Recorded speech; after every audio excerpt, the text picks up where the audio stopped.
On a scale of 1 to 10, how bad are your suicidal thoughts? That's what my therapist asked me last June. After 3 months of trying to cope with the constant anxiety I was feeling about COVID-19, I felt like I was cracking. I've been diagnosed with an anxiety disorder, and health is one of the things I tend to obsess over. When my anxiety is at its worst, I find myself wishing I could die or cease to exist.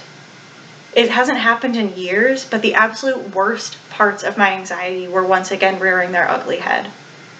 And I know I'm not the only one feeling this way.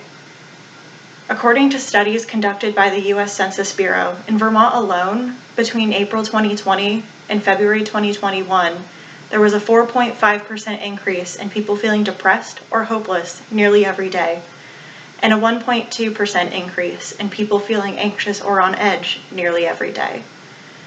People fear they or their loved ones will get sick. They feel ripped apart from their support systems because of isolation and quarantine.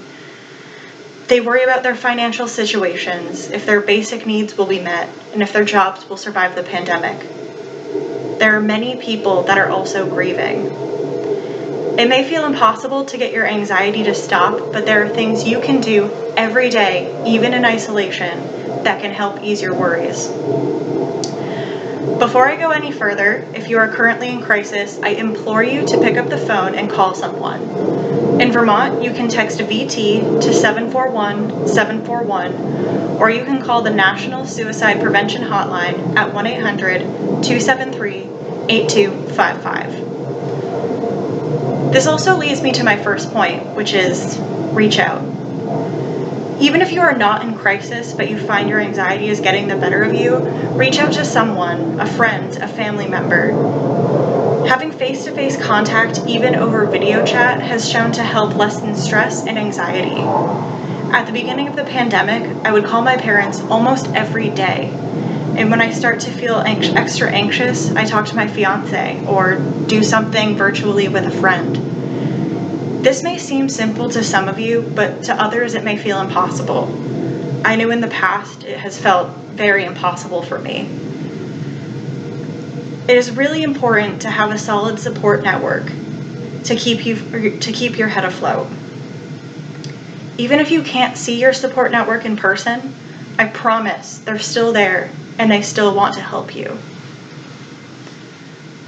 I, for one, am guilty of doom scrolling.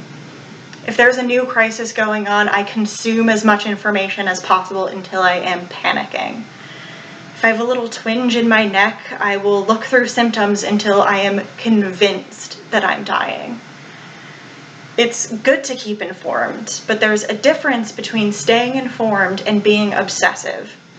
Consumption of negative news has shown to increase anxiety, and if you're already suffering from anxiety and depression, Dr. Susan Albert has described it as stepping into quicksand.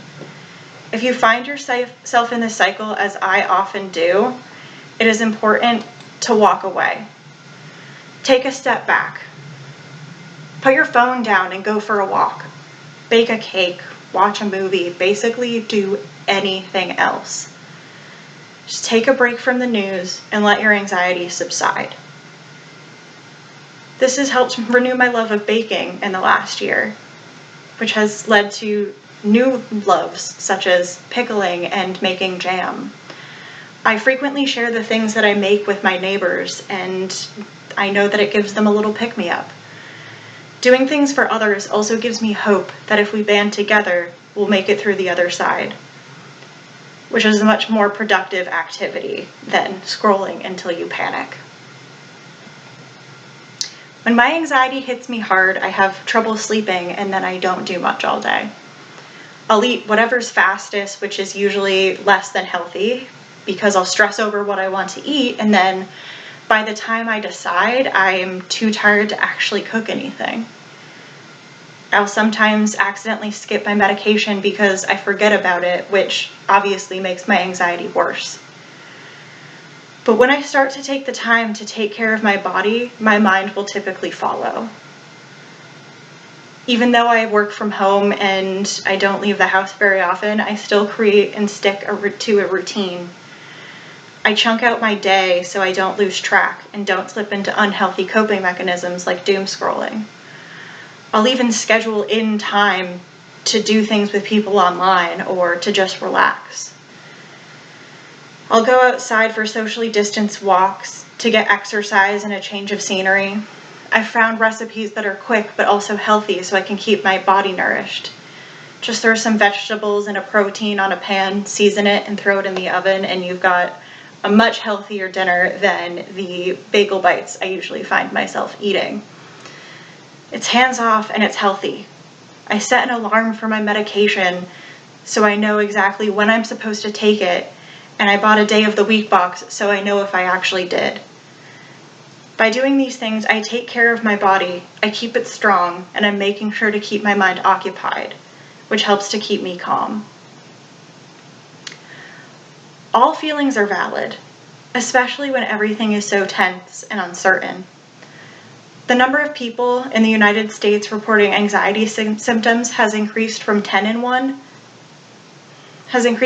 in 10 to 4 in 10 during the pandemic. Do not tell yourself it is not okay to feel these things, but instead find healthy ways to cope. The worry surrounding COVID-19 and everything it brings may never fully go away until everything is over, but it's important to reach out about your feelings, to unplug and unwind, and to care for your body and your mind. These steps seem simple and obvious to some, but I know from personal experience that they are difficult or seem impossible to do when you're dealing with anxiety and depression. These are the right steps for me, but there are so many other things you can do. Take your time. Figure out what works.